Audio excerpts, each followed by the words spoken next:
Hey guys, welcome back to your classes. ये Divyanshu बांझल this side. कैसे हैं आप लोग? आई होप सबको ज़िंदगी में बढ़िया चल रहा है। आपके सर हमने कल तक लेक्चर यहाँ पे छोड़ा हुआ था, यहाँ पे अपने को स्टार्ट करना था। एक छोटी सी बात मैं आपको बता दूं कि हम लोग ये कंप्लीट करने के बाद, ये छोटा सा पोर्शन बचा हुआ है, कंप्लीट करने के बाद हम डायरेक्ट जंप करेंगे चैप्टर नंबर 15 पे। बता देता हूँ आपको, चैप्टर नंबर 15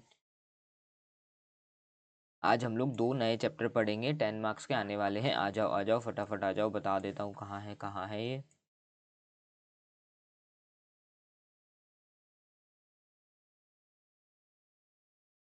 चलिए, आज हम लोग छोटा सा पोर्शन ऊपर वाला कंप्लीट करके आज हम लोग चैप्टर नंबर 15 स्टार्ट करने वाले हैं। जो लोग न्यू स्टूडेंट हैं, जिन्होंने मेरे से क्लास ली हुई थी, उनका ये चैप्टर बचा हुआ था। कौन सा सर चैप्टर बचा हुआ था? सर मॉड्यूल MODULE मॉड्यूल 8, जो आपका मॉड्यूल 8 है, उसमें चैप्टर 8.1 से लेकर चैप्टर 8.6 तक वो चैप्टर्स बचे हुए थे। वो स्टूडेंट अगर देख रहे हो तो 10 से 15 मिनट की वीडियो स्किप करना, मेरे को थोड़ा सा पोर्शन पढ़ाना है, ठीक है। किन के लिए बोल रहा हूँ? जिन्होंने मेरे से जूम की क्लास ली हुई थी, जिन्होंने मेरी क्लासेस देखी हुई थी, जूम वाली क्लासेस, ठीक है, उनके लिए मैं बोल रहा हूँ। आज से हम चैप्टर स्टार्ट करेंगे। चैप्टर नंबर 15 वो ही है, चैप्टर नंबर 8.1 है, चैप्टर नंबर 15, ठीक है। इसके बाद हम लोग 15 और 16 आज ये दो चैप्टर कंप्लीट करेंगे। इसके बाद आगे के चैप्टर 17, 18, 19, 20, मतलब चैप्टर पूरा है मॉड्यूल हमारा 8, मॉड्यूल नंबर 8 आने वाले जो लेक्चर्स होंगे उसमें हम मॉड्यूल नंबर 8 कंप्लीट कर लेंगे, ठीक है। जिनने मेरे से क्लास ली थी उनके लिए मैं छोटा सी बात बोल रहा हूँ, ठीक है। अब थोड़ा सा क्या करना है सर, थोड़ा सा जो स्टूडेंट ने क्लासेस ली हुई थी वो 10 से 15 मिनट स्किप करके देखें, क्योंकि मेरा जो लास्ट का कल का जो लेक्चर है थोड़ा सा बचा हुआ था, थोड़ा सा इनको पढ़ाना है। सर क्या पढ़ाना है? इतना पढ़ाना है मेरे को। देखो, मेरे को सिर्फ एक ये पेज पढ़ाना है और एक ये पेज पढ़ाना है, बस 1.5 पेज पढ़ाना है, मेरा काम हो जाएगा। उसके बाद हम लोग नया चैप्टर स्टार्ट करने वाले हैं, चैप्टर नंबर 15, ठीक है। मॉड्यूल नंबर 8 का चैप्टर नंबर 8.1, ठीक है। ओके, चलो स्टार्ट करेंगे हम लोग। और प्लीज़ जल्दी से वीडियो को लाइक कर दो। ओके, चलो स्टार्ट करेंगे, फटाफट आओ। सर मैंने कल तक चैप्टर यहाँ तक छोड़ा हुआ था, यहाँ तक मैंने आपको पढ़ाया हुआ था लास्ट लेक्चर में, लास्ट क्लास में, ठीक है। अब सर कॉस्ट ऑडिट रिपोर्ट के बारे में क्वेश्चन पूछा गया। एक क्वेश्चन भी आया हुआ, discuss the feature of cost audit report. Cost audit report के बारे में बता दो, फीचर्स बता दो। तो दिसंबर 21 में आया हुआ है, दिसंबर 22 में आया हुआ है, 4-5 मार्क्स में आया हुआ है, 4 से 5 नंबर में आया हुआ है। एक क्वेश्चन ये है, ठीक है। एक पेज है ये, मतलब एक पेज ही मैं आपको पढ़ाने वाला हूँ। और इस पेज में एक और क्वेश्चन देखो, ये क्वेश्चन आया हुआ है, ये कब आया है? जून 19 में आया है, जून 23 में आया है। 2 नंबर प्लस 3 नंबर, ये 3 क्वेश्चन पूछे हुए, तो मतलब 7 नंबर में कितना, एक दो दो अटेम्प्ट में ये और 2 अटेम्प्ट में ये, मतलब ये जो है ना, ये पेज 4 अटेम्प्ट में पूछा गया है। मतलब कितना इंपॉर्टेंट होगा, कितना इंपॉर्टेंट होगा, सोचो, ठीक है। तो स्टार्ट करेंगे हम, ठीक है। बहुत इंपॉर्टेंट चीज़ है, यहाँ से पढ़ना। 4 अटेम्प्टों में ये पूरा का पूरा पेज आया हुआ है जो मैं पढ़ाने वाला हूँ, ठीक है। सर कॉस्ट ऑडिट रिपोर्ट के बारे में डिस्कस करना है। तो पहली चीज़ है, जो कॉस्ट ऑडिटर होगा अपनी रिपोर्ट किसको सबमिट करेगा? बोर्ड ऑफ डायरेक्टर को।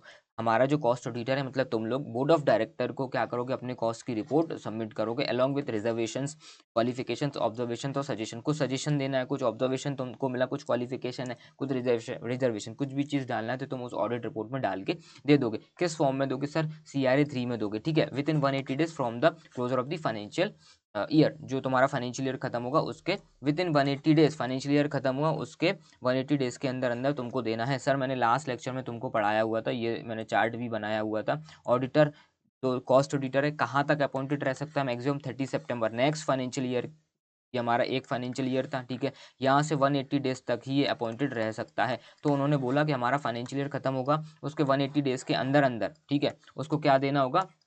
अपनी कॉस्ट की ऑडिट रिपोर्ट बनाओ और अपने बोर्ड ऑफ डायरेक्टर को दे दो, सिंपल है, ठीक है। 180 डेज, ध्यान रखना। Okay sir. और दूसरी चीज़ इसमें MCQ के लिए क्या इंपॉर्टेंट है सर? आपके लिए बहुत इंपॉर्टेंट चीज़ें हैं सर, ये फॉर्म नंबर याद करना। सर ये फॉर्म नंबर मैं सीक्वेंस में तुमको बता देता हूँ। CRA फॉर्म, ये कहाँ गया? CRA 1 किसके लिए दे रखा था? कॉस्ट ऑडिट मेंटेन करने के लिए। मैं अभी बता भी दे देता हूँ कहाँ गया, कल ही मैंने आपको पढ़ाया हुआ था।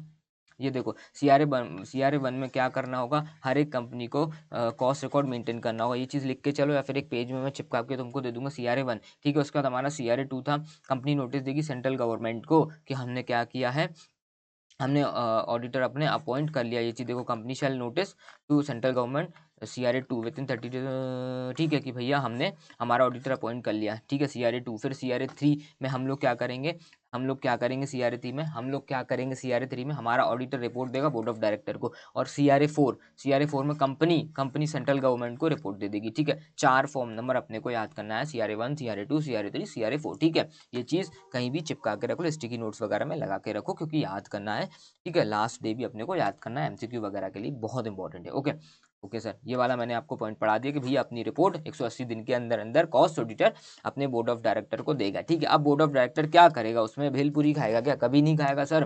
क्या करेगा, बोर्ड ऑफ डायरेक्टर चेक करेगा, देखेगा, उसके हो गया, ठीक है। अब उसके बाद उसको क्या करना है, CRA 4 में सबमिट करना है सेंट्रल गवर्नमेंट को विद इन 30 डेज, 30 दिन के अंदर अंदर। उसको रिसिप्ट मिली, क्या मिली, रिसिप्ट नहीं मिली उसको, क्या मिली, ऑडिट की रिपोर्ट मिली, कॉस्ट ऑडिट की रिपोर्ट मिली, किसको, बोर्ड ऑफ डायरेक्टर को मिली। 30 दिन के अंदर अंदर सेंट्रल गवर्नमेंट को उसको देना होगा in form CRA 4 in XBRL format में उसको देना होगा। बात खत्म है, ठीक है। अब बात करते हैं एक और क्वेश्चन। देखो भाई, फिर से एक क्वेश्चन आया भाई इस पेज में। देखो भाई, दो मतलब 1 2 3 4 5 6 अटेम्प्ट में सिर्फ इस पेज में से क्वेश्चन आया। कितने इंपॉर्टेंट चीज है, 6 अटेम्प्टों में से इस पेज पर आया हुआ है।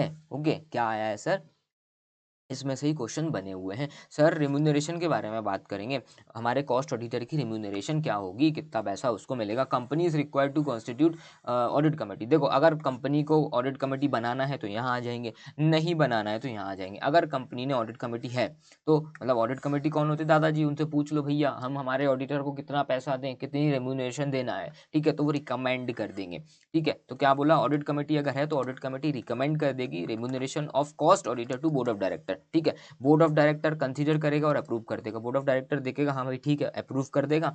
And share holder shall subsequently ratified. Sir share holder shall subsequently ratified का मतलब क्या होता है, शेयर होल्डर, देखो बोर्ड ऑफ डायरेक्टर ने अप्रूव कर दिया, उसके बाद शेयर होल्डर के पास रेटिफिकेशन का मतलब होता है भैया ये लोग वोट देके हाँ कंफर्म कर देंगे, मेजोरिटी लोग वोट दे देंगे या फिर हाथ उठा के बोलेंगे हाँ ठीक है ओके, उसको बोलेंगे रेटिफाइड करना, ठीक है। यहाँ पे बोर्ड ऑफ डायरेक्टर अप्रूव करेगा और शेयर होल्डर रेटिफाइड कर देगा, बात खत्म, ठीक है। अगर आपके पास ऑडिट कमेटी नहीं है तो क्या किया जाएगा, remuneration shall be ratified by the share holder, ठीक है। शेयर होल्डर क्या करेंगे, रेटिफाइड करेंगे। क्या करेंगे सर, क्या करेंगे सर, ऑडिटर की रेम्यूनरेशन, बात खत्म, ठीक है। ये हमारा रेम्यूनरेशन से रिलेटेड पार्ट हो गया। ऑडिट कमेटी है तो वो एक बार रिकमेंड करेगी बोर्ड ऑफ डायरेक्टर को और बोर्ड ऑफ डायरेक्टर अप्रूव करके हमारे शेयर होल्डर्स को रेटिफाइड करेंगे। नहीं है तो डायरेक्ट रेम्यूनरेशन रेटिफाइड की जाएगी, किसके द्वारा, शेयर होल्डर के द्वारा, मतलब रेटिफाइड की जाएगी। इसका मतलब क्या है, इसका मतलब ये कि बोर्ड ऑफ डायरेक्टर अप्रूव करेगा, उसके बाद रेटिफाइड कौन करेगा, शेयर होल्डर, बात खत्म, कॉमन सा पॉइंट है।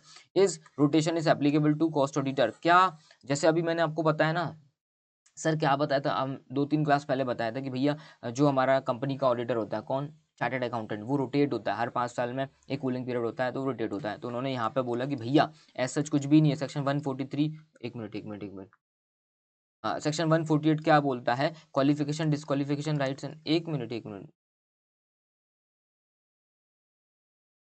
अरे ये ऊपर नीचे लिखा हो गया, सॉरी मेरी गलती है, ये वाला पॉइंट है। Is rotation is applicable to cost auditor, तो ये नीचे लेके आना, मैं समरी बुक में ठीक करा के आपको दूंगा। पेज नंबर कितना है मेरे को देखने दो, 47, ठीक है, मैं इसको ठीक करा के दूंगा। Is rotation applicable to cost auditor, तो उसके लिए यहाँ पे आ जाना, क्या दे रखा हुआ है, रोटेशन के provision are not applicable to cost auditor but company wants to do so may follow the practice.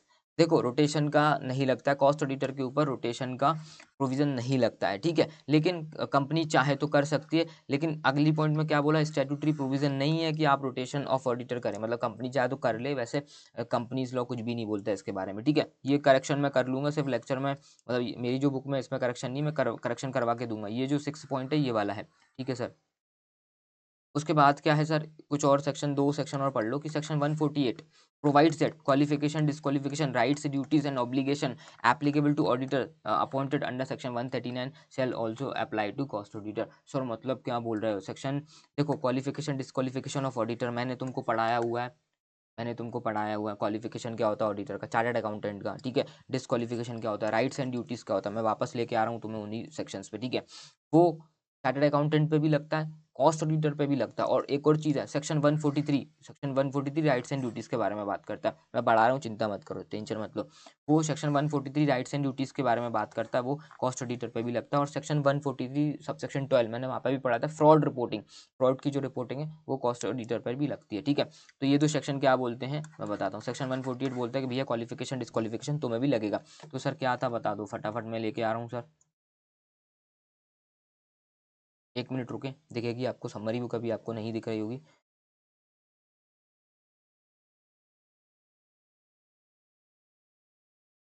Sir qualification disqualification के ऊपर बात करना है और rights and duties of auditor पे बात करना है। चलो ये दे रखा, तो मैंने चैप्टर 7 तुमको पढ़ाया था सर, क्या पढ़ा था चैप्टर 7। तो सर इसमें क्या था सर, ये देखो क्वालिफिकेशन डिस्क्वालिफिकेशन के ऊपर बात करना है और section 143 power duties of the auditor. ठीक है, ये जो सेक्शन है as it is chartered accountant पर भी लगता है और एज इट इज हमारा कॉस्ट ऑडिटर पे भी लगता है, एलिजिबिलिटी का भी लगता है। एलिजिबिलिटी में बस इतना सा है, सेक्शन 141 में लेके आ रहा हूँ। सेक्शन 141 कहाँ है, ये रहा, ये दे रखा हुआ सेक्शन 141 कॉस्ट ऑडिटर पे भी लगता है। तब बस एलिजिबिलिटी पे यहाँ पे लिखना है सीए की जगह यहाँ पे कौन हो जाएगा हमारा कॉस्ट ऑडिटर। हालांकि इतना तुम्हारे डेप्थ में अभी तुम्हारी बुक में है नहीं ये सब चीज़ें, बस उन्होंने ये बोल दिया कि एलिजिबिलिटी के बारे में बता दिया गया। जो चार्टर्ड अकाउंटेंट पे लगता है वही चीज़ कंपनी ऑडिटर पे भी लगता है। जैसे डिस्क्वालिफिकेशन वाले जो पॉइंट्स हैं चार्टर्ड अकाउंटेंट पर भी लगते हैं।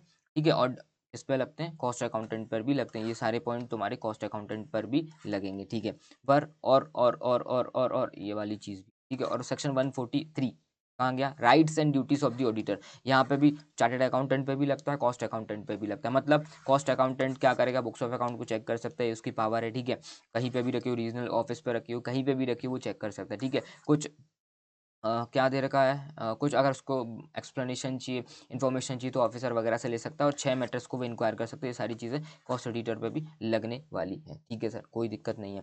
ओके, वापस आता हूँ मैं। और एक और है सेक्शन 143 सबसेक्शन 12 फ्रॉड रिपोर्टिंग। मैंने यहाँ पे भी दिखाया था, शायद यहाँ पे लिखा हुआ था कि भाई किस पे भी लगेगा, ये हमारा कॉस्ट ऑडिटर पे भी ये चीज़ लगेगा। ओके, लिखा हुआ था शायद, मैंने पढ़ाया था तुमको, दिख नहीं रहा है मेरे को, लेकिन हाँ सेक्शन 143 सब सेक्शन 12 ये देखो ये लिखा हुआ है, the provisions of reporting on fraud also apply to cost and secretarial auditor. Cost auditor पर भी फ्रॉड रिपोर्टिंग के लगते कि अगर तुमने फ्रॉड पकड़ा तो तुमको रिपोर्टिंग करनी होगी। ठीक है, ये सेक्शंस लग रहे थे, बस आगे बढ़ते हैं। चलिए सर आगे बढ़ते हैं, चलिए सर आगे बढ़ते हैं। ये चीज़ मैंने आपको पढ़ा दी है, ये चीज़ मैंने आपको पढ़ा दी है। ठीक है, अब ये हमारा चैप्टर खत्म हो गया, देखो बाय बाय करते हैं इस चैप्टर को। ठीक है, अब सुनो मेरी बात।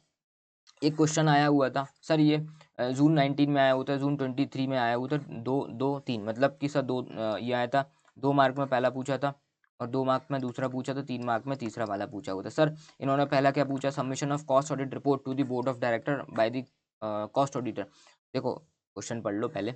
With reference to the company rule 2014 discuss the following. अपने को डिस्कस करना है कुछ चीज़ है, क्या कॉस्ट ऑडिट रिपोर्ट कैसे ऑडिटर सबमिट करेगा हमारे इसको बोर्ड ऑफ डायरेक्टर को। तो ये वाले पॉइंट लिख देना, आपका काम हो जाएगा। ठीक है, अगला पॉइंट के बारे में बोलता है कि applicability of rotation of cost auditor. Cost auditor के ऊपर रोटेशन के प्रोविजंस लगते हैं कि नहीं, तो ये वाला लिख देना। लास्ट में लिखा है रिम्यूनरेशन के बारे में बात करना है, तो रिम्यूनरेशन के बारे में ये चीज़ लिखना है। बहुत इंपॉर्टेंट चीज़ है, बहुत इंपॉर्टेंट पेज है ये, पेज नंबर 47 है। ठीक है, पेज नंबर 47 है। ठीक है, ओके ओके ओके। और अपने को कहाँ करेक्शन करना था, पेज नंबर 47 पे। एक बार मैं लिख लेता हूँ, फोटो खींच लेता हूँ, जिससे मेरे को याद रहेगा। आपकी जो बुक है उसमें सब कुछ सही से आएगा। ठीक है सर, मैंने फोटो खींच लिया। ओके, चलो आ जाओ। अब आते हैं सेक्रेटरियल ऑडिट। सेक्रेटरियल ऑडिट बस 5 मिनट और लगेगा बच्चों, बस हम लोग 5 मिनट में सेक्रेटरियल ऑडिट कंप्लीट करेंगे। सर सेक्रेटरियल ऑडिट क्या होता है, जैसे तुम हो कॉस्ट अकाउंटेंट, जैसे मैं हूँ चार्टर्ड अकाउंटेंट, ऐसे ही कंपनी सेक्रेटरी होते हैं। कंपनी सेक्रेटरी क्या करते हैं सर, कंपनी का सेक्रेटरियल ऑडिट करते हैं। मतलब कंपनी से 2013 के रूल्स रेगुलेशंस फॉलो किए कि नहीं किए, वो कौन चेक करता है, सेक्रेटरियल ऑडिट। मतलब कंपनी सेक्रेटरी करता है। ठीक है, उसको भी अपॉइंट किया जाता है। सर किस किस के लिए एप्लीकेबिलिटी, बहुत डेप्थ में मत जाना, सिर्फ इतना सा पोर्शन है, इतना सा पढ़ाना है।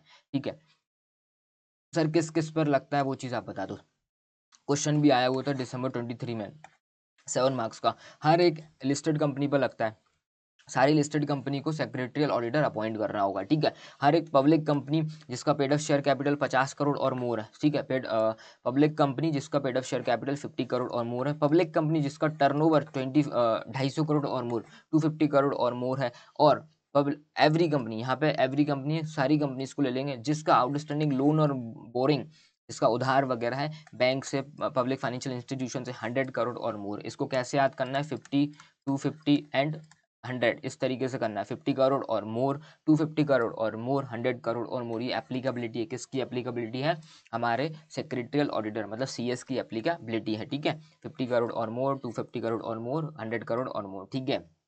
आगे बढ़ता हूँ। प्रोसीजर फॉर अपॉइंटमेंट सिंपल से 3 पॉइंट्स हैं, किस तरीके से अपन सेक्रेटरियल ऑडिटर को अपॉइंट करेंगे। अपॉइंटमेंट कौन करेगा सर, बोर्ड ऑफ डायरेक्टर करेगा बाय पासिंग बोर्ड रेजोल्यूशन। अपना बोर्ड ऑफ डायरेक्टर क्या करेंगे, बोर्ड रेजोल्यूशन पास कर देंगे तो उसको अपॉइंट कर लिया जाएगा, ठीक है। उसको क्या किया जाएगा, एक लेटर ऑफ अपॉइंटमेंट मिल जाएगा फ्रॉम दी कंपनी, कंपनी से एक अपॉइंटमेंट का लेटर दे देंगे कि भैया तुम अपॉइंट हो चुके हो, ठीक है। और ऑडिटर अपॉइंट कर वो क्या कर लेगा, एक्सेप्ट कर लेगा एंगेजमेंट लेटर, मतलब जो टर्म्स एंड कंडीशन होगी वो एक्सेप्ट कर लेगा, तो इसका मतलब है वो अपॉइंट हो गया। सिंपल से 3 पॉइंट से आने के चांसेस ना के बराबर, ठीक है। कुछ नोट्स हैं, 1 मिनट में कंप्लीट करा दे रहा हूँ कि भैया सेक्रेटरियल जो ऑडिट रिपोर्ट है सेक्रेटरी देगा in practice in form MR3। ये MR3 जरूर याद करना है MCQ के लिए। MR3 MR3 MR3 MR3 जो हमारा सेक्रेटरियल ऑडिटर होगा वो अपनी रिपोर्ट देगा। जैसे CMA हो तुम अपनी रिपोर्ट देते हो, ठीक है। ऐसे ही सेक्रेटरियल ऑडिट रिपोर्ट है, कौन देगा, CS देगा, कंपनी सेक्रेटरी देगा, फॉर्म MR3 में देगा, ठीक है।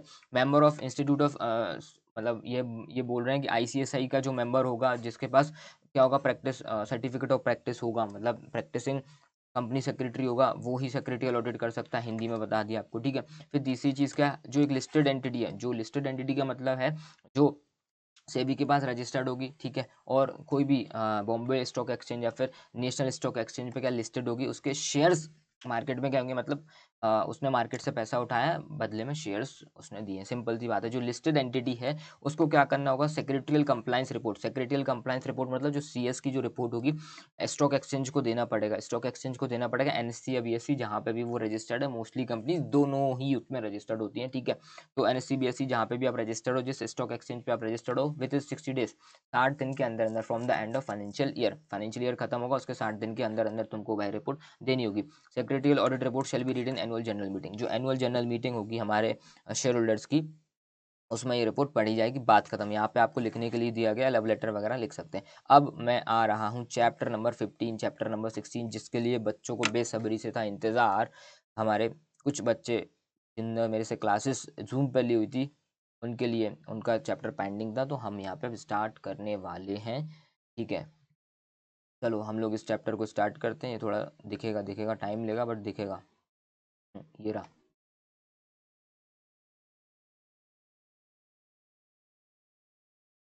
चलो दिख गया वंडरफुल। झांकी ओपन हो चुकी है, ठीक है, झांकी हो गए। चलो चलो चलो सर, अब यहाँ से मेरा नया चैप्टर स्टार्ट होने वाला है, ठीक है सर, कोई दिक्कत नहीं सर। इसका वेटेज बता दो। देखो मेरे भाई, इसका वेटेज है 10 मार्क्स, 10 मार्क्स। मॉड्यूल 8 है, अगर तुम मॉड्यूल फॉलो करते हो तो मॉड्यूल नंबर 8 है, ठीक है सर। 10 मार्क्स का आएगा वेटेज, तुम्हारा इंस्टीट्यूट ने दिया हुआ है सर, ठीक है। और ये क्या है, इजी पोर्सन है, तुम्हें ज़्यादा दिमाग नहीं लगाना, थोड़ी बहुत अपनी लैंग्वेज में लिख सकते हो, ठीक है। वाउचिंग वेरिफिकेशन से रिलेटेड ये पॉइंट है सर। यहाँ से सर कितने चैप्टर हैं सर, देखो पेज नंबर गिनो तुम, 86 पेज से लेकर आप चले जाओ। मेरी जो बुक है, मैंने तुमको वादा किया था 100 पेज के अंदर सब कुछ कंप्लीट करके दूंगा मैं, तो मैंने 100 पेज के अंदर तुमको दी हुई है। मेरी जो बुक है 100 पेजेस की ही है, ठीक है। आ जाओ, दिख नहीं रहा है बट दिखेगा, टेंशन मत लेना। ये देखो 100 पेजेस, मेरा लास्ट पेज 100 पेज, इसके बाद मेरी बुक ही खत्म हो गई, ठीक है। 100 पेज मतलब 86 से लेके 100 पेज ही होते, 15 पेज कैलकुलेट करना। तुम अगर कैलकुलेटर पे कर रहे हो तो 14 पेज निकलेंगे, लेकिन आप उंगली पे करोगे हाथ से तो आएंगे तुम्हारे 15 पेजेस। तो 15 पेजेस हैं, 10 मार्क के लिए है, ठीक है। इसमें से अभी मैं 2 चैप्टर पढ़ा रहा हूँ, बाकी अपन नेक्स्ट लेक्चर में कंप्लीट करेंगे सर। ये 2 चैप्टर में हो सकता है, देखो एक क्वेश्चन यहाँ पे आया हुआ है, हो सकता है MCQ वगैरह आ जाए। ये देखो 2 क्वेश्चन यहाँ पे आए हुए हैं, ठीक है। कितने अटेम्प्ट में आए हैं, 2 अटेम्प्ट में ही आए हुए हैं, ठीक है। सर ये जो 15 चैप्टर है, ये जो चैप्टर है सिर्फ 2 पेजेस का है, एक पेज है, देखो तुम कितना लेंथ है इसको देखो। फिर ये चैप्टर नंबर 16 है, ये भी बहुत आसान है, ये भी कितने पेज का, एक पेज ये, और ये 1.5 पेज का ये चैप्टर है। और ये चीज़ आप आज अपन कंप्लीट करेंगे, ठीक है। मतलब ये मैं बोल सकता हूँ 3.5 पेज के हैं, हो सकता है 7 नंबर का क्वेश्चन तुमको देखने से मिले। और ये इजी पोर्शन है, मैं बोल रहा हूँ बहुत इजी है, इसलिए अच्छे से करना प्लीज़, इनको ज़रूर अच्छे से करना। चलो ठीक है, हम लोग स्टार्ट करते हैं sir. Audit of education institution, education institution का हमको ऑडिट करना है, मतलब स्कूल्स वगैरह का अपने को ऑडिट करना है, ठीक है। हम अब तुम इसको क्या प्रैक्टिकली लेके चलना, तो बहुत आसानी से चीज़ें बनती चली जाएंगी, है ना। और तुम कुछ कुछ चीज़ें अपनी लैंग्वेज में भी लिख दोगे चलेगा, अंदर का जो पोर्शन है आप अपनी लैंग्वेज में लिखोगे चलोगे, बस हेड पॉइंट जरूर इसके याद करके लेके चलना, ठीक है। आसान पोर्शन है, इजी पोर्शन में स्टार्ट कर रहा हूँ, ओके सर। एजुकेशन इंस्टीट्यूशन का मतलब क्या, स्कूल्स वगैरह होते हैं सर, ठीक है सर। अब अपन उसका ऑडिट करने गए तो सर सबसे पहली चीज़ मैं ऑडिट करने जाऊंगा, सबसे पहले मैं देखूंगा ये स्कूल है क्या, ट्रस्ट है कि ये मतलब प्राइवेट स्कूल है, प्राइवेट का, या फिर गवर्नमेंट का स्कूल है, ठीक है। ट्रस्ट का है मतलब तुम लोग कॉन्वेंट वगैरह में पढ़े हुए हो तो तुम समझो, जो हमारे दो दूसरे पिताजी होते हैं, दूसरे पिताजी मतलब जो हमारे स्कूल में कॉन्वेंट स्कूल में फादर होते हैं, सिस्टर होते हैं, प्रिंसिपल वगैरह होते हैं, वो जनरली क्या होते हैं, ट्रस्ट होते हैं वो लोग। जो हमारे केरल के जो लोग होते हैं, जो क्रिश्चियन लोग होते हैं, उनके जो स्कूल्स होते हैं कॉन्वेंट वगैरह, ये ट्रस्ट होते हैं सर, ये मोस्टली ट्रस्ट ही होते हैं, ट्रस्ट इनको चलाता है, ठीक है। तो ट्रस्ट अगर है, अगर ये ट्रस्ट है तो इनकी ट्रस्ट डीड वगैरह अपने को देखना पड़ेगा। अगर ये पार्टनरशिप का है तो अपने को पार्टनरशिप डीड वगैरह देखना पड़ेगा। अगर ये कंपनी है तो अपने को कंपनी के क्या देखना पड़ेगा, memorandum of association, article of association. अगर ये गवर्नमेंट का है तो गवर्नमेंट के हिसाब से रूल्स रेगुलेशंस देखना पड़ेगा, ठीक है। ठीक है, तो सबसे पहली चीज़ हम पहचानेंगे कि है क्या, तो अंडरस्टैंड करना है अपने को। अपन पहले तुमको थोड़ा सा डेप्थ में बता दूं कि क्वेश्चन आया था कि right short note on audit of education institution. अपने को शॉर्ट नोट लिखना था कि भैया किस तरीके से आप एजुकेशन इंस्टीट्यूशन का ऑडिट करोगे, तो प्रैक्टिकली लेके चलना बहुत आसानी से चीज़ें हो जाएंगी। तो अपने को समझना है सबसे पहले अंडरस्टैंडिंग दी कॉन्स्टिट्यूशन। कॉन्स्टिट्यूशन समझना है कि ये है क्या, ये बना क्या, मतलब अगर सबसे पहले अगर ट्रस्ट है तो अपने को ट्रस्ट डीड पढ़ना है, ठीक है। अगर कुछ रेगुलेशन और एक्ट पढ़ना, अगर कंपनी वगैरह है तो रेगुलेशन एक्ट वगैरह पढ़ना है, under which it has been establish. आप अपनी लैंग्वेज में भी ये चीज़ लिख सकते हो, ये ठीक है। लेकिन अंडरस्टैंडिंग दी कॉन्स्टिट्यूशन, ये तो अपने को एज इट इज लिखना है कि अंडरस्टैंड करना है अपने को कॉन्स्टिट्यूशन। उसके अंदर आप लिख सकते हो स्टडी दी ट्रस्ट डीड, या फिर पार्टनरशिप है तो study the partnership deed if it is a partnership firm, ठीक है। और इस if it is a company, अगर एजुकेशन इंस्टीट्यूशन अगर कंपनी के रूप में अगर तुमने वो किया हुआ है तो उसको अपने को मेमोरेंडम ऑफ एसोसिएशन वगैरह पढ़ना पड़ेगा, ठीक है, एक चीज़। फिर दूसरी चीज़ है एसेस करना है इंटरनल कंट्रोल सिस्टम। भैया इसको कौन कंट्रोल कर रहा है, मोस्टली हमारे स्कूल में प्रिंसिपल वगैरह होते हैं, लेकिन कॉन्वेंट जो स्कूल होते हैं उसमें फादर वगैरह होते हैं, वो मोस्टली क्या करते हैं, कंट्रोल करते हैं। छोटे मोटे स्कूल में तो प्रिंसिपल ही सब कुछ कंट्रोल करता है, लेकिन जो कॉन्वेंट वगैरह होते हैं, मेरे टाइम पे जब मैं स्कूल जाता था ऐसा होता था कि फादर अलग होता था, ठीक है, जो फादर होते हैं उनके, ठीक है, वो स्कूल को मैनेज करते थे वो। और प्रिंसिपल जो थे वो अलग होते थे, प्रिंसिपल कोई भी होता था वो स्कूल को मैनेज करते थे, वो प्रिंसिपल जो था ना वो मैनेजमेंट को मैनेज करता था, स्टाफ वगैरह ये सब चीज़ें देखता था, एडमिशन वगैरह।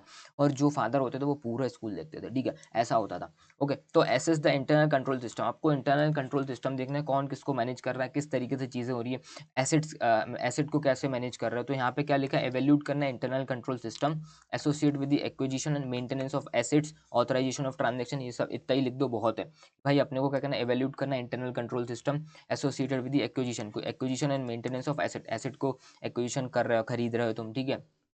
एक्विजिशन मतलब खरीदना है अपनी सिंपल लैंग्वेज में, मेंटेन किस तरीके से कर रहा है, कौन कर रहा है, उसका ऑथराइजेशन ऑफ ट्रांजेक्शन्स को, ट्रांजेक्शन्स होते हैं ऑथराइज कर, कौन ऑथराइज कर रहा है, जो फादर है उन्होंने ऑथराइज किया है कि नहीं किया, एक्सेट्रा एक्सेट्रा। एसेस करना है अपने को इंटरनल कंट्रोल सिस्टम, ठीक है। तो तीसरी में बोला गया कंसल्ट दी मिनट बुक, कंसल्ट दी मिनट बुक, कंसल्ट दी मिनट बुक, इसका मतलब क्या है, जैसे कोई भी जैसे मीटिंग वगैरह होती है, इनकी मिनट्स बनते हैं। हमारा क्या होता है जनरली बताता हूँ, कंपनी से 2013 में क्या बोला गया, जैसे बोर्ड ऑफ डायरेक्टर हैं, उन्होंने क्या किया, मीटिंग किया, तो तुम उसका मिनट बनाओ। मिनट का मतलब क्या होता है सर, मिनट का मतलब होता है समरी बनाना, कि भाई जैसे एक आध डायरेक्टर नहीं आया तो आप समरी पढ़ सकते हो, ऑडिटर को पढ़ना है कि उनकी जो मीटिंग हुई थी उसमें क्या क्या लिखा था, तो आप एक मिनट मिनट बनते हैं, उसमें लिखा जाता है ये डिसीजन लिए गए, ये बात हुई, ये चीज़ हुई, ये सब चीज़ें, ठीक है। तो आपको क्या करना है, कंसल्ट दी मिनट, अपने को मिनट्स, मिनट बुक को चेक करना है कि भैया कोई नोटिस वगैरह दिया है, कुछ मिनट के अंदर कुछ भी डिसीजन वगैरह हुए, वो सब चीज़ों को चेक करना है, तो बोला गया कंसल्ट दी मिनट बुक, ठीक है। एग्जामिन करना है नोटिस और minute of the meeting of governing body, जो बॉडी चला रही है उसके नोटिस चेक कर लो, उसके मिनट्स वगैरह चेक कर लो कि कोई डिसीजन लिया है कि अपने को 10 करोड़ का फिक्स एसेट परचेज करना है, तो एक बार उसमें चेक कर लो मीटिंग में डिसाइड हुआ था कि नहीं हुआ, उन्होंने किया कि नहीं किया, ट्रांजेक्शन हुआ कि नहीं किया, एक्सेट्रा एक्सेट्रा, इस तरीके से आप लिख सकते हो बस, ठीक है। कंसल्ट दी बजट, एक बार आपको बजट चेक करना पड़ेगा, बजट जो एलोकेट किया गया डिफरेंट हेड को। फॉर एग्जाम्पल स्कूल है, ठीक है, अब एनुअल फंक्शन के लिए इतना पैसा दिया गया, स्पोर्ट्स एक्टिविटी के लिए इतना दिया गया, ठीक है, एजुकेशन के लिए इतना दिया गया, मतलब सैलरी वगैरह के लिए इतना दिया गया, एक बार वो चेक कर लो बजट जो तुमने दिया है एलोकेट किया कि नहीं किया गया। कंसल्ट दी बजट आप अपने हिसाब से consult the budget as it is लिखना है, अंदर के पॉइंट आप घुमा फिरा सकते हो कि चेक करो जो budget allocated to annual function sports के लिए दिया गया तो वो एज इट इज दिया कि नहीं गया, इस सब चीज़ों से कर सकते हो, ठीक है। वेरीफाई दी ट्रांजेक्शन, इस तरीके से आप कर सकते हो। फिर पांचवा पॉइंट की आपने को क्या याद करना है, वेरीफाई दी रिसिप्ट रिलेटेड ट्रांजेक्शन, रिसिप्ट पैसा आएगा, स्कूल वालों को पैसा आएगा, उससे रिलेटेड अपने को चीज़ों को चेक करना है, ठीक है। वेरीफाई दी रिसिप्ट रिलेटेड ट्रांजेक्शन, रिसिप्ट से रिलेटेड ट्रांजेक्शन करना है। फिर अपने को पेमेंट से रिलेटेड ट्रांजेक्शन चेक करना है, ठीक है। फिर अपने को एसेट से रिलेटेड ट्रांजेक्शन चेक करना है, फिर फाइनेंशियल स्टेटमेंट से रिलेटेड ट्रांजेक्शन चेक करना है, ठीक है। और ये चैप्टर मेरा खत्म हो जाएगा, ये चैप्टर मेरा खत्म हो जाएगा। कितने पॉइंट्स, मतलब 7 पॉइंट्स अपने को याद करना है, सिर्फ 7 पॉइंट्स अपने को याद करना है, 7 पॉइंट्स अपने को याद करना है सर, 7 पॉइंट्स अपने को याद करना है, ठीक है। तो 7 में से 6 भी करें तो चलेगा, बिल्कुल चलेगा, कोई दिक्कत नहीं, ठीक है। अब मैं 5वें पॉइंट पे आया, रिसिप्ट से रिलेटेड चीजें चेक करना है। तो आप इस पे देखो, रिसिप्ट से रिलेटेड भी एक इंडिविजुअल क्वेश्चन आया हुआ था कि भैया रिसिप्ट से रिलेटेड बता दो भाई, कि अगर आप रिसिप्ट चेक करोगे तो रिसिप्ट में क्या क्या चीज़ें चेक करोगे, दिसंबर 23 में आया हुआ है एजुकेशन इंस्टीट्यूशन का, रिसिप्ट से रिलेटेड चीज़ें कैसे चेक करोगे। रिसिप्ट क्या होता है, बच्चों से पैसा आना है, बच्चों से पैसा आना है। हिंदी में समझा रहा हूँ, फिर अपन इंग्लिश में लिखेंगे, भैया बच्चों से पैसा आना है, ट्यूशन की फीस बोलते हैं इसको, स्कूल की फीस को, पढ़ाई की जो फीस होती है ट्यूशन फीस बोलते हैं। इसको ऐसे मत समझना तुम जो कोचिंग वगैरह जाते हो, बचपन में तुम जाते थे, नन्हे मुन्ने थे, 11 12 10 वो टीचर के पास पढ़ने जाते थे, वो ट्यूशन फीस की बात नहीं हो रही है। स्कूल में जो पढ़ाने वाले जो टीचर्स होते हैं उनको पैसा दिया था, वो ट्यूशन फीस बोलते हैं उसको भी, ठीक है। वो उस चीज़ की यहाँ पे बात की जा रही है, ओके सर, ठीक है। ट्यूशन फीस की यहाँ पे बात कर रहे हैं, स्कूल वाली। तो सर ट्यूशन फीस को अपने को वेरीफाई करना है कि बच्चों से पैसा आया आया है। तो देखो, बच्चों से अगर फॉर एग्जांपल मैं कौन हूँ, कैशियर हूँ, मेरे पास पैसा आया, तुम स्टूडेंट हो, तुमने पैसा दिया, ठीक है, तो तुम्हें रिसिप्ट फाड़ के मैं दे दूंगा। तो जो काउंटर फॉइल होगा मेरे पास, जो कार्बन कॉपी रखी होगी वो मेरे पास रखी होगी, और मेरे पास कैश भी होगा। तो वेरीफाई कर लो, कैश आया 1 लाख रुपए, जो कार्बन कॉपी उससे आप वेरीफाई कर लो, ठीक है। आप वाउचिंग कर लो इस चीज़ की। एक काम अपन ये करेंगे फिर, ठीक है। दूसरी चीज़, अगर तुमने लेट फीस वगैरह दी हुई है वो चेक कर लेंगे। लेट फीस रूल्स के हिसाब से इतनी हो रही, तुमने पे करी कि नहीं करी, वो सब चीज़ें चेक करेंगे। और जो भी मेरे पास कैश आया वो अपन ने बैंक अकाउंट में डिपॉजिट किया कि नहीं किया। सिंपल सी 2 3 पॉइंट इसमें अपने को याद कर लो। मैंने अपनी लैंग्वेज में हिंदी में तुमको समझा दिए गए। अब इस बुक से अपन याद कर लो, ठीक है। अब ये ट्यूशन फीस से रिलेटेड, मतलब जो अपनी रिसिप्ट से रिलेटेड है ट्यूशन फीस। अब इसमें 2 पॉइंट तुम याद कर सकते हो, 2 पॉइंट याद रखो। ट्यूशन फीस से रिलेटेड अपने को क्या क्या चीज़ें चेक करना है। तो देखो, दो अपन सिंपल, देखो ये सिंपल वाले 2 पॉइंट पकड़ लो कि भैया चेक करो the register to identify whether all the student have paid their fees in due time. Check कर लो रजिस्टर कि भैया अपने को 31 तारीख तक पेमेंट करना था, बच्चों ने पेमेंट किया कि नहीं किया, एक चीज़ ये याद कर लो। फिर दूसरी चीज़ देखो, see whether all the collections are deposited in the bank account at the end of the day. शाम को बैंक अकाउंट में सारा पैसा पहुंचाया कि नहीं पहुंचाया गया, ठीक है। इस तरीके से कर सकते हो। तीसरी चीज़ मैंने आपको बताया, बच्चों से पैसा आना था, वेदर दी अमाउंट जो रिसिप्ड हुआ है from the student have been should be vouched with the carbon copy, या फिर बोल सकते हैं विद वाउच करो विद हमारा ये क्या बोलते हैं काउंटर फॉल के साथ एक बार वाउच कर दो, ठीक है। इस तरीके से लिख सकते हो आप। टैली करो दी काउंटर फॉल, ये लिखा भी है, टैली करो counter fall of fees receipt with the fees register. हाँ ठीक है, फीस रजिस्टर भी एक बार चेक कर लो, फीस रजिस्टर में लिखा है कि नहीं लिखा, वो सब चीज़ें चेक कर सकते हो। सिंपल पॉइंट है, लिख देना अपनी लैंग्वेज में, ओके, ठीक है। फिर दूसरा पॉइंट क्या आता है sir, admission fees. Admission fees एक एक बार ली जाती है, एक बार बच्चा आता है एडमिशन फीस के लिए, तो चेक करो admission fees with admission slip signed by the head of the institution. Admission जो फीस होती है वो साइन की गई कि नहीं गई, वो चेक कर लो। दूसरी चीज़ है, कंफर्म कर लो जो amount has been credited to capital fund. इसको क्या होता है, रेवेन्यू अकाउंट में नहीं डालते, कैपिटल फंड होता है। एक बार ली जाती है एडमिशन का पैसा, कैपिटल फंड में डालते, तो चेक कर लो कि कैपिटल फंड में डाला कि नहीं डाला। अदर फीस है, वेरीफाई कर लो कि अदर फीस कौन कौन सी, लाइब्रेरी की फीस हो गई, सेशन की फीस हो गई, डेवलपमेंट फीस एक्सेट्रा, जो भी तुम्हें दिख रहा है वो फीस तुमने जीवन में पे की हो, वो वाली फाइन माइन एक्सेट्रा सब लिख देना। वेरीफाई कर लो वो सब चीज़ें, चेक कर दो। किससे चेक करेंगे, काउंटर फॉइल से, बस इतना लिखो। आप क्या करना है, verify the collection of other fees like library fees, session fees, development fees based on the counterfoil with counterfoil, ऐसा भी लिख सकते हो। वेरीफाई विद काउंटर फॉल, क्या, verify the collection of collection library fees, session fees with counterfoil, ये लिख दो, चलेगा, ठीक है। चेक करो ऑल द एरियर्स है, एरियर्स कौन कौन सा कुछ अमाउंट रह गया, पैसा ईयर एंड पे पैसा रह गया, तो उसको तुमने अकाउंटिंग ईयर खत्म हुआ हमारा, तो उसका तुमने बैलेंस शीट में प्रॉपर तरीके से कंसीडर किया कि नहीं किया, वो चीज़ लिखना हुआ। तो फोर्थ वाले पॉइंट में क्या बोला गया, see that the all the arrears on account of fees or fines etc have been taken into consideration at the end of the accounting period। accounting period के बाद तुमने उसको लिया कि नहीं, तुमने भूल गए, तुम मतलब तुमने अपने बुक्स ऑफ अकाउंट में ट्रीट किया कि नहीं, जिस तरीके से लिखना था लिखा कि नहीं लिखा, वो एक बार आप चेक कर सकते हो, ठीक है।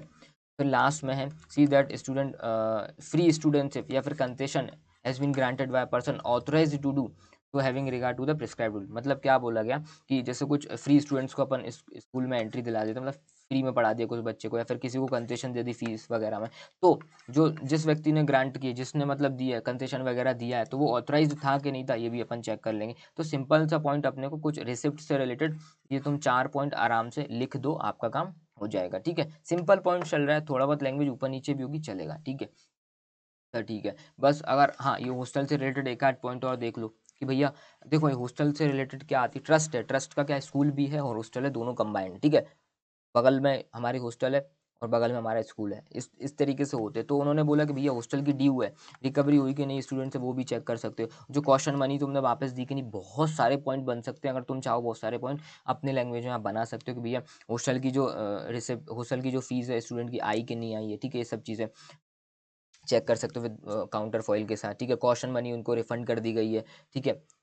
कॉशन मनी जो तुमने रिफंड की है, बैंक से की हुई है, एक बार बैंक से आप वाउच कर लो। जो आपने रिफंड की caution money, whether it has been received, मतलब कॉशन मनी बच्चों से मिली नहीं थी लेकिन तुमने रिफंड कर दी, वो भी एक बार चेक करो कि caution money which has been refunded, whether it has been receive from the student और नॉट, ठीक है। वो चेक कर सकते हो। इस तरीके से आप चेक कर लो, ठीक है। 2 3 4 पॉइंट कर लो। फिर पेमेंट से रिलेटेड चीज़ों को चेक करना है। सर पेमेंट से रिलेटेड मतलब क्या, हम देखो स्कूल में क्या करेंगे, बच्चों को सॉरी टीचर्स को क्या सैलरी देते होंगे, ठीक है। तो वो एक बार चेक करो, वेरीफाई करो सैलरी और wages paid to the employ, कितनी कितने एम्प्लॉयज से हमने कितना पे किया। 3 4 पॉइंट करना है, ये 2 पॉइंट छोड़ दो, ठीक है। अपन फिर आते वाउच करना है। वाउच करो क्या, रेगुलर जो एक्सपेंसेस, इलेक्ट्रिसिटी के expenses, telephone broadband bill etcetera, internet के, इनको वाउच कर लो। ट्रैवलिंग खर्चे, इनको वाउच करो, ठीक है। वाउचिंग कर लो। बिल से चेक कर लो, वाउचिंग का मतलब है इनके जो खर्चे किए, इलेक्ट्रिसिटी का बिल है तो इलेक्ट्रिसिटी के बिल से चेक करो, और हमने जो पेमेंट किया वो चेक कर लो। बैंक बैंक से पेमेंट किया होगा, बैंक से चेक कर लो, ठीक है। कैश में किया है तो फिर कैश में किया तो कैश अकाउंट चेक कर लो, ठीक है। फिर वाउच करो कि भाई अपने कुछ purchase of fix asset purchase किया, एक्सपेंडिचर कुछ खर्चा किया on construction of the college building etcetera, purchase वगैरह चेक कर लो, ठीक है। Utilization of grant for the for purpose of fix asset, library books and laboratories etcetera etcetera, separately vouch होना चाहिए। कुछ ग्रांट वगैरह मिली, सब्सिडी वगैरह मिली, भैया आपको गवर्नमेंट से 1 लाख रुपए मिला है कि आप फिक्स एसेट खरीद रहे हो, 10 लाख की खरीद रहे हो तो 1 लाख का तुम्हें ग्रांट मिल रहा है, तो उसको चेक कर लो 1 लाख रुपए सेंशन हुए कि नहीं, तुम्हारे अकाउंट में आए कि नहीं। ऐसा ना हो कि उन्होंने सेंशन किए 1 लाख रुपए, 80,000 हमारे स्कूल के अकाउंट में आए, 20,000 रुपए आए थे, मतलब 1 लाख रुपए आए, 80,000 रुपए तो तुमने यूज कर लिए, 20,000 हमारा एम्प्लॉय ले गया घर, इस तरीके से तो नहीं है। वो सब चीज़ें चेक करो। फिर वाउच करो refund of caution money deposited from the student based on the receipt and accounting entries. जो तुमने जो क्या बोलते हैं उसको, जो क्वेश्चन मनी का मैंने पॉइंट बताया था कि क्वेश्चन मनी जो तुमने रिफंड की हुई है, deposited from the student on receipt and accounting record, ठीक है। मतलब इनको क्या है, जो स्टूडेंट से रिसिप्ट हुई है वाउच कर लो कि जो तुमने पेमेंट दिया है, ठीक है, उसको वाउच करो। रिसिप्ट वगैरह चेक करें, सब चीज़ें वही सब टाइम पास दे रखा हुआ है, ठीक है।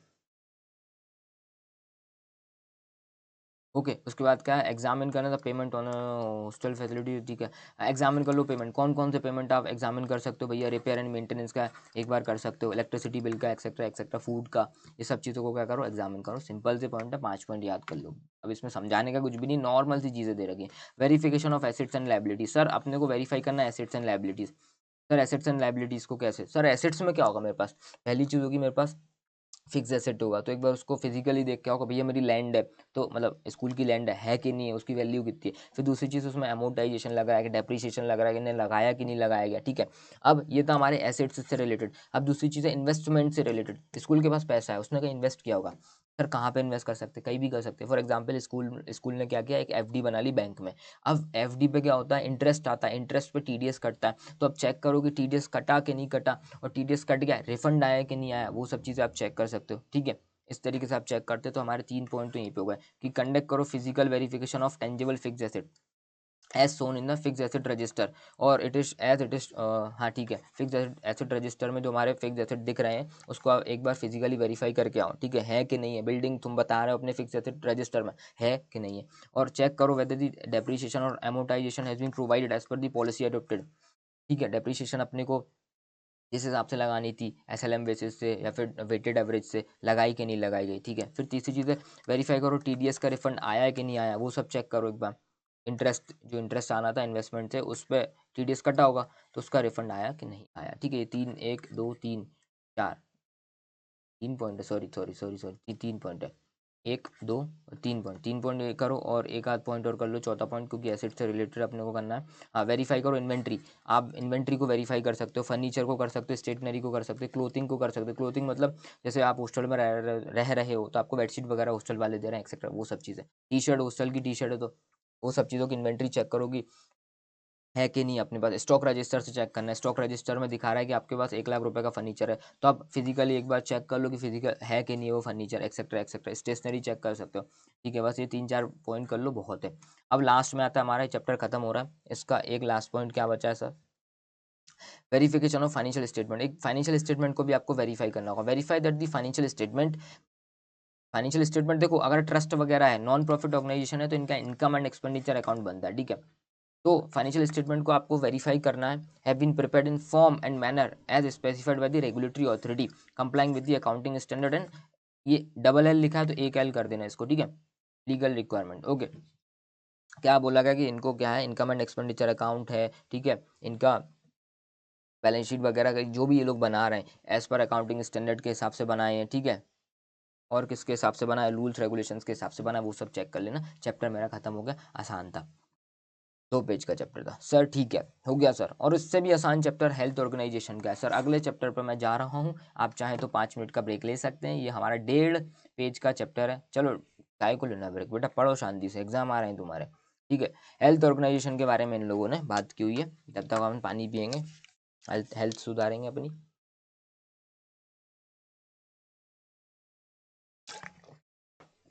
चलो हेल्थ अच्छी है, चलो आओ हेल्थ ऑर्गेनाइजेशन के बारे में बात करते हैं। सर हेल्थ केयर ऑर्गेनाइजेशन क्या होता है, मतलब हॉस्पिटल वगैरह का मैं क्या कर रहा हूँ, ऑडिट कर रहा हूँ।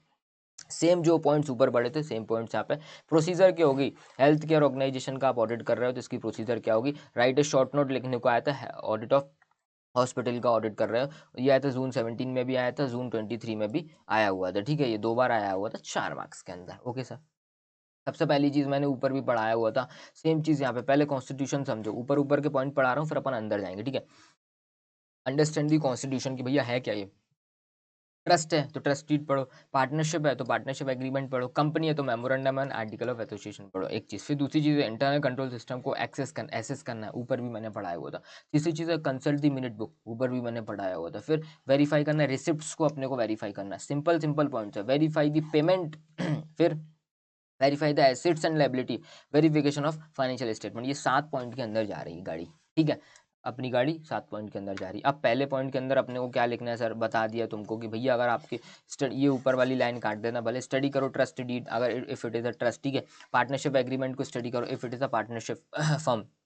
Article and memorandum of association को पढ़ो if it is a company, ठीक है। पहला point assess the internal control system, same ऊपर मैंने जो पढ़ाया वो था वही पॉइंट। इवैल्यूएट करना internal control system associated with the acquisition and maintenance of asset, authorization of transaction, इतना पढ़ लेना। ऊपर वाला पॉइंट सेम सेम जो ऊपर वाले चैप्टर में पढ़ाया सेम चीज। इंटरनल कंट्रोल सिस्टम को क्या करना है, इवैल्यूएट करना है एक्विजिशन से रिलेटेड और मेंटेनेंस ऑफ एसेट से रिलेटेड, ठीक है। और ऑथराइजेशन ऑफ ट्रांजैक्शन से रिलेटेड, भैया इंटरनल कंट्रोल सिस्टम कौन कंट्रोल कर रहा है, कौन किस तरीके से क्या चीज़ें चला रहा है, एसेट्स किस तरीके से मेंटेन मैनेज हो रही है, ट्रांजैक्शन से रिलेटेड भी चीज़ है। कंसल्ट दी मिनट बुक, मिनट बुक में क्या होगा भैया, नोटिस और कुछ मिनट में कुछ डिसीजन वगैरह लिए होंगे वो एक बार चेक कर लो, सिंपल सी चीज़ है, ठीक है। वेरीफाई दी रिसिप्ट से रिलेटेड कुछ, अब देखो हॉस्पिटल में क्या आता है, रिसिप्ट आती है सर। रिसिप्ट से रिलेटेड रिलेटेड आप कॉमन पॉइंट्स भी है इसमें लिख सकते हो कि भैया पहला पॉइंट कहाँ है, पहला पॉइंट क्या है, पेशेंट अगर एडमिटेड है तो उससे वाउच करो। वाउच करो मतलब कि उसको बिल दिया होगा, उसकी कार्बन कॉपी रखी होगी, मतलब अपने पास काउंटर फॉइल होगा, उसमें लिखा होगा 1 लाख रुपए का बिल बना, ठीक है। तो 1 लाख रुपए का बिल विथ कैश कितना है अपने पास, या फिर बैंक में पैसा आया होगा तो वो एक बार आप चेक कर लो, ठीक है। कि पॉइंट नंबर 2 से मैं पढ़ा रहा हूँ, ठीक है।